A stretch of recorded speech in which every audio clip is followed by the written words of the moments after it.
അത് ചലഞ്ച് ചെയ്യണമെന്നുള്ളത് ആലോചിച്ചിട്ട് അക്കാര്യത്തിൽ തീരുമാനമെടുക്കും. ശിക്ഷാവിധിയൊക്കെ കോടതി തീരുമാനിക്കുന്നതാണ്. അതിന്റെ കൂടുതലായിട്ടുള്ള ചലഞ്ച് കാര്യങ്ങളൊക്കെ സീനിയർ ഓഫീസേഴ്സ്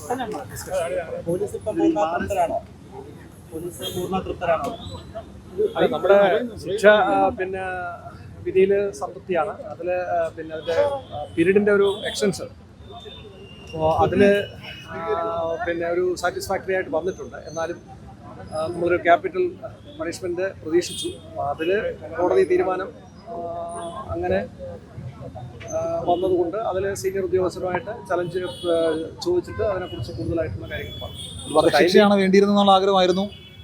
അല്ലാതെ അതിൻ്റെ നമ്മുടെ പലപ്പോഴും നമ്മുടെ ആഗ്രഹങ്ങളല്ലല്ലോ കോടതി പരിഗണനയിലെടുക്കുന്നത്. പക്ഷേ ഈ കേസ് നേരിട്ട് കണ്ട ഒരാളാണ്. അപ്പോൾ അതിൻ്റെ ഒരു ക്രൂരത വെച്ച് നോക്കുമ്പോൾ ക്യാപിറ്റൽ പണിഷ്മെന്റ് പ്രതീക്ഷിച്ചത് അല്ല, അത് ഡിഫറൻറ്റ് പാരാമീറ്റേഴ്സിൽ ആണ് അതിൻ്റെ സംഗതികൾ വിലയിരുത്തപ്പെടുന്നത്. കോടതികളുടെ വിലയിരുത്തലുകൾ അംഗീകരിക്കേണ്ടി വരും. അപ്പോൾ അത് നമ്മുടെ ആഗ്രഹങ്ങളും കോടതിയുടെ വിലയിരുത്തലും തമ്മിലുള്ളൊരു വ്യത്യാസം.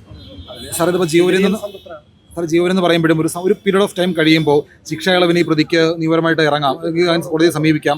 ഒരു ശിക്ഷാളവ് കിട്ടിയാൽ ഒരു സമയം കഴിയുമ്പോൾ സ്വാഭാവികമായിട്ട് ഈ പ്രതി പുറത്തേക്ക് ഇറങ്ങില്ലേ? അല്ല, അതിനൊക്കെ അങ്ങനെ അതിനൊക്കെ അതിൻ്റെ വ്യവസ്ഥാപിതമായ മാർഗങ്ങളുണ്ടല്ലോ. പുറത്തിറങ്ങുന്നതും ഇറങ്ങാത്തതും ഒക്കെ ഇവിടെ നമ്മുടെ സംവിധാനത്തിൽ വ്യവസ്ഥാപിതമായ മാർഗങ്ങളുണ്ട്. അപ്പോൾ അതിന് പ്രോസിക്യൂഷനും പോലീസിനും ചെയ്യാൻ പറ്റുന്ന ഭാഗങ്ങളെല്ലാം സമൂഹത്തിൻ്റെ സുരക്ഷിതമായ ആവശ്യങ്ങൾക്ക് വേണ്ടിയിട്ട് ചെയ്യും. അതുകൊണ്ട് ആൾ ഓഫ് എ സഡൻ അങ്ങ് പുറത്തിറങ്ങും അല്ലെങ്കിൽ ഇത്തരത്തിൽ വീണ്ടും ആവർത്തിക്കും എന്നുള്ളൊരു ഇമ്പ്രഷനൊന്നും അതിനകത്തില്ല. അപ്പോൾ അത് അത്തരത്തിൽ അത് ഇതിൻ്റെ തുടർ നടപടികളും കാര്യങ്ങളും ഒക്കെ തീർച്ചയായിട്ടും പോലീസ് അത് പരിശോധിച്ച് നോക്കുന്നു. മനോനില തകരാറിലായിരുന്നു എന്ന പ്രതിഭാഗത്തിന്റെ വാദം അത് കോടതി ഏതെങ്കിലും തരത്തിൽ ഉൾക്കൊണ്ടുവെന്ന് സാർ കരുതുന്നു? അല്ല, അത് ഉൾക്കൊണ്ടില്ല എന്നുള്ളതാണല്ലോ അത് വിധിയുടെ ഒരു വിധി വ്യക്തമാക്കുന്നത്. അത് ഉൾക്കൊണ്ടില്ല എന്നുള്ളതാണല്ലോ. അങ്ങനെ ഉൾക്കൊണ്ടിരുന്നുവെങ്കിൽ ഇങ്ങനൊരു വിധി വരേണ്ട കാര്യമില്ല. സാർ, ഈ ദൃക്സാക്ഷികളില്ലാത്തൊരു കേസായിരുന്നു ഇത്. നമുക്ക് ഈ അന്വേഷണ സംഘത്തെ സഹായിച്ച പ്രധാനപ്പെട്ട ഘടകങ്ങൾ എന്തൊക്കെയാണ്? അന്വേഷണ സംഘത്തെ സഹായിച്ചത് അതിനുശേഷം ഉണ്ടായിരുന്ന അയാളുടെ പെരുമാറ്റങ്ങളും പിന്നെ നമ്മുടെ ഡിജിറ്റൽ എവിഡൻസുകളും സാഹചര്യങ്ങളും ഒക്കെ ആയിരുന്നു.